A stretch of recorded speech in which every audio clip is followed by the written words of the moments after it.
Good morning, and I can say that because it's 12:09 a.m. It is Sunday morning, and I have been on a wonderful little flight.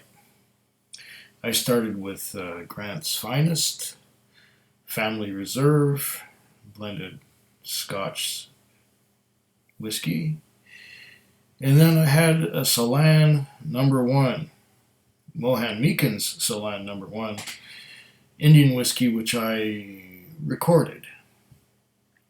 Following the Ceylon number one, I moved on to a delicious Tomatin Kubakken. So I had a dram of Kubakken, and after that, I had a dram of Glengarry Founders Reserve. And now I'm about to crack the most expensive bottle I've ever bought. I've said that before, and I probably will say it again, as in the future I will most likely get bottles that cost more than this one. What I have here is the Laphroaig Lore. Now, I have had Laphroaigs in the past.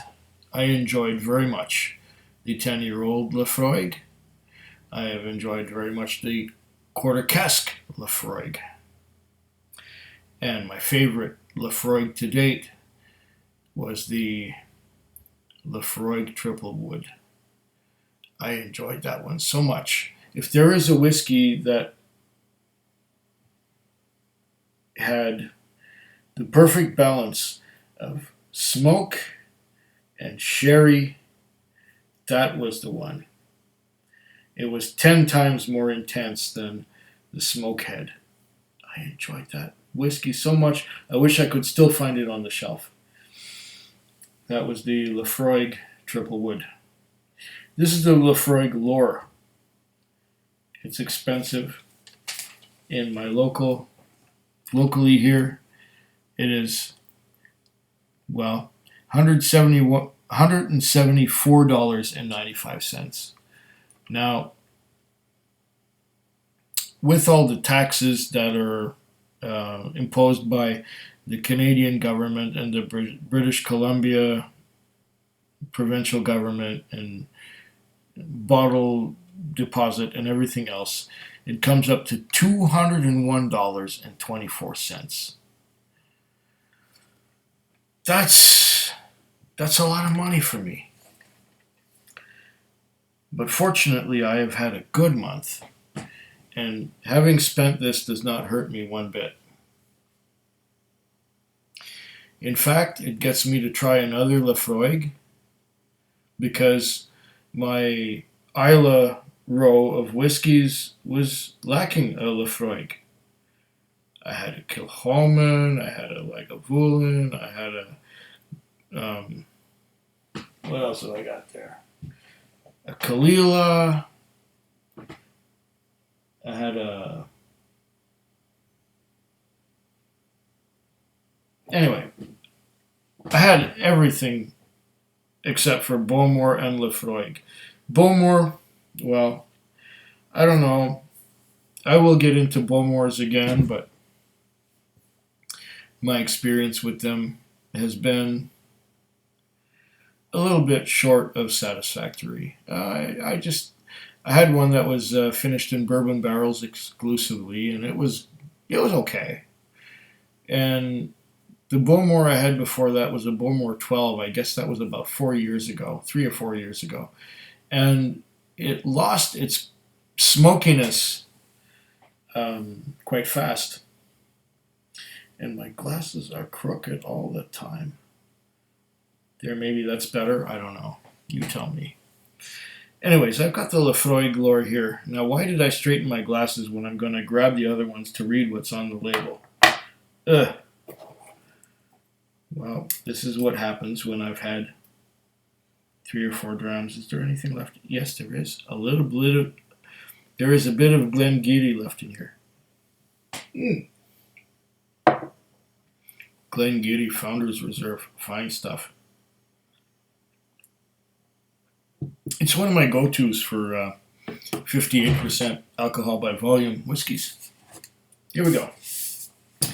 Laphroaig Isla Single Malt Scotch Whisky Lore trademark. Since 1815, each Laphroaig Distillery manager has been the custodian of the craft to make one of the richest single malts in the world. Over the years, each have passed on their skills and traditions to the next generation to continue this legacy. To honor this passing of knowledge, our distillery manager, John Campbell, has created Laphroaig Lore, the richest ever Laphroaig. Woohoo! I might be in for a good one here. Lore, meaning the passing of a skill or tradition through word of mouth, is the story of how we make one of the world's richest single malt Scotch whiskies. Rich and deep with distinctive smoke, peat, and seaside minerality, it is unmistakably Laphroaig. Well, that's a good thing. This is a result of liquid being drawn from a selection of aged casks, including first fill sherry casks, smaller quarter casks, and our most precious stock, capturing the timeless passion and very essence of the Laphroaig Distillery. This is our story. This is Laphroaig Lore non-chill filtered, Laphroaig single malt Scotch whiskey, 48% alcohol by volume. Copyright 2015, Laphroaig Import Company, Deerfield, Illinois. Product of Scotland. Become a friend of Laphroaig. www.drinksmart.com. Aha. Deerfield, Illinois. So this has gone through the states to come here. Lore, the richest of the rich. Okay, now I haven't read this label before, but now we're talking. By appointment to His Royal Highness the Prince of Wales, distiller and supplier of single malt Scotch whisky. So, the Prince of Wales is into this stuff. And we're talking Charles. Charles, that's his name. Okay. All right, so Prince Charles likes this stuff. Well, we're gonna... Here we go. Oh, there's one of these things here. Oh my God. There's a whole bunch of stuff that goes with this. And there's more stuff on the other side. I will get into this sometime. I'll put it on my stack of other poetry that's there. Here is the bottle of Laphroaig Lore, the most expensive whiskey I have ever bought. And it says on here, okay, the same stuff more or less on the bottle as it said on the tube. Is there anything left in the tube? Nada. This will go on the wall. This will find a nice spot back there. Yeah. Okay. I'm almost scared to open this because it was like $200. But, okay. Let's make sure I can see what I'm doing. Okay, take a sip of water.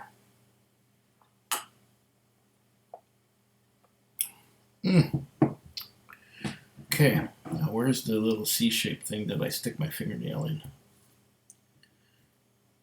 There it is. And that was peeled right off. Take the little top off there. And there's the cork. This is such a momentous occasion. Ooh. That was a tight little bugger. That's good. That's the way I like it.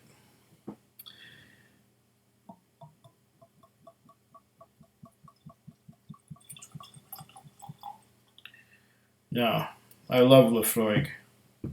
If this is, in my estimation, as good as the Triple Wood, this may be the go-to Phroaig in the future. I'm already getting some Somebody moved some furniture somewhere. Downstairs or next door. I'm already getting some hints of... Did I say how much it was? Yes, I did. $201. Well, get rid of that bill. I don't want to see it no more. Oh, yeah. Oh, yeah. That's definitely a Laphroaig. Smoky and beautiful. This is every bit as fine as the triple wood. It better be, because it costs twice as much as the triple wood did. Oh, what a beautiful, peaty, smoky, tarry, pitch.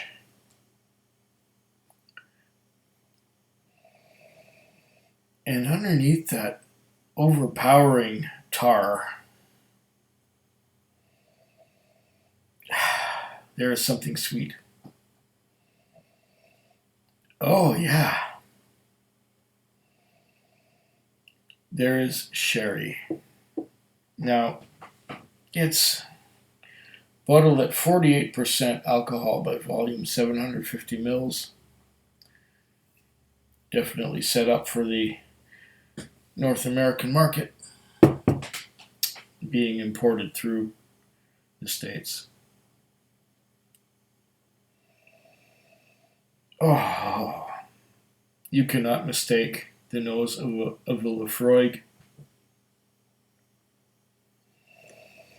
And this is the finest Laphroaig nose I have ever encountered.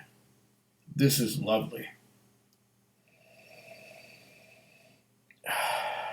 There are so many flavors in this. There is smoke, there is citrus, there is sherry, there's a sweetness, there is wood. I'm getting wood. I'm getting that I don't usually get from Laphroaig. Usually I just get peat and that's it. Maybe a bit of citrus and zoom down the hatch and that's it. But this is finer than the Chartist I had. I had a Chartist a couple of years ago. It's finer than that. This is some nose. What, 13 minutes already? I should taste this soon. But the nose, I could bask in this. It is just a fineness that is elusive. Did I ever mention that Laphroaig is one of my favorite distilleries in the world? Yeah. Laphroaig.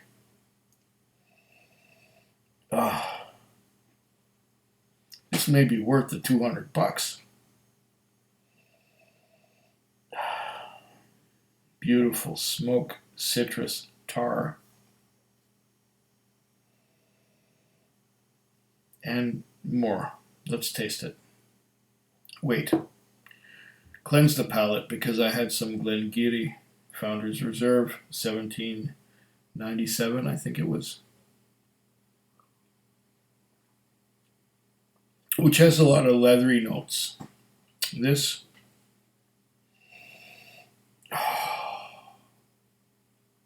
this is what dreams are made of. Okay, let's taste it.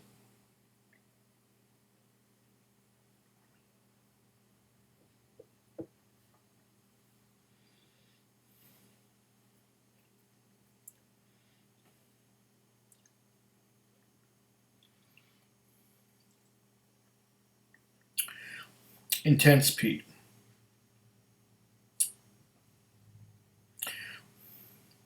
Intense peat with just a soupçon of sherry, underlain by massive burst of citrus, orange, lemon, little bit of grapefruit. Ooh.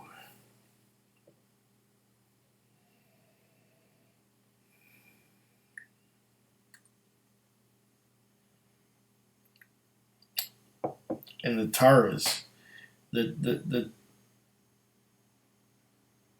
tar, the peat is almost silky,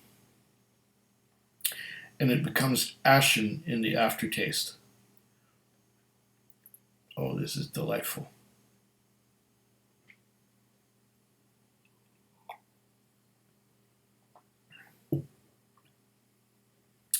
If you tend to lean more towards the Speyside camp, and you like your sherried whiskies, the peat in this may not work for you.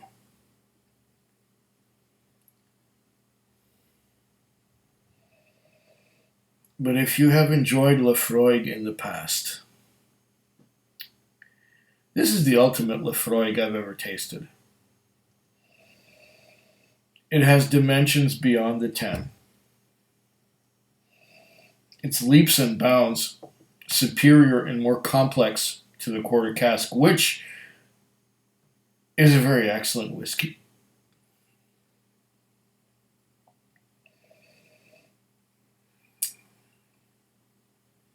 It's not quite as sherry influenced as the triple wood.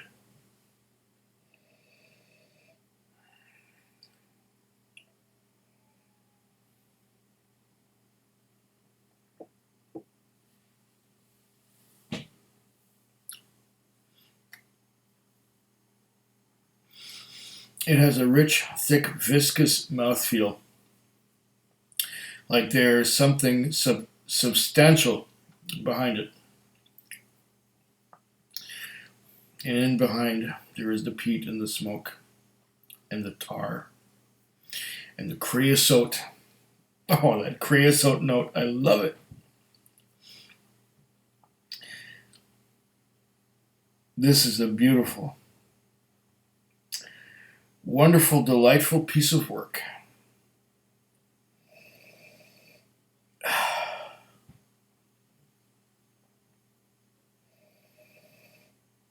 I wonder how the 15 will stack up to this one.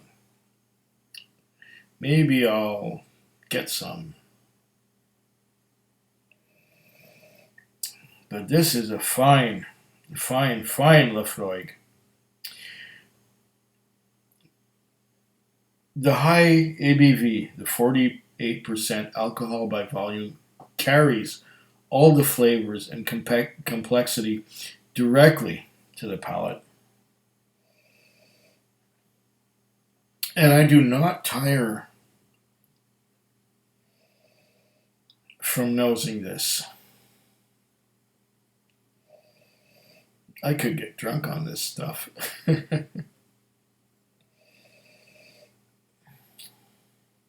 Right now I'm at about the high end of being inebriated and in the moment and just in that Goldilocks zone where I'm not sober and not drunk. I'm in between the two. And this is the place where I want to be. Just right. Ah, what a lovely whiskey.